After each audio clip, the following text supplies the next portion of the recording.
झरीका block गोरामपाटने त्रिदिवसीय football champion रेस सुरेश 11 विजयी।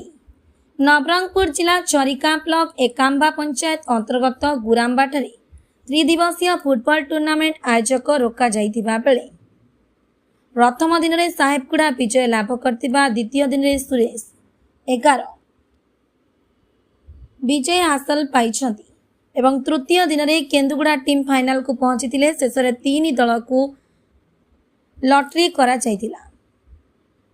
सेतिमध्यरे सुरेश 11 फाइनल को पहुंची 3 दिन धरी खेल चलतिबा बेले लोकंक भीड़ बहुत संख्यारे देखिबाकु मिलितिला। मुख्य अतिथि भाव में जोग देइतिले पूर्वतन सांसद श्रीजुक्त रमेश चंद्र माझी, झरीका ब्लॉक चेयरमैन श्रीजुक्त दुर्गा प्रसाद माझी, एकम्बा सरपंच अनिता पुजारी, माँ मंगला त्रिदिवसीय फुटबॉल खेल परिचालना करिथिबा सभापति दैमन भद्रा, उपसभापति डंबरू माझी, केळु माझी, भरत पनका, पद्मनाभ माझी, श्याम माझी जोग देइतिले। झरीकारू सीमांचल पनकांक रिपोर्ट फास्ट न्यूज ओडिशा।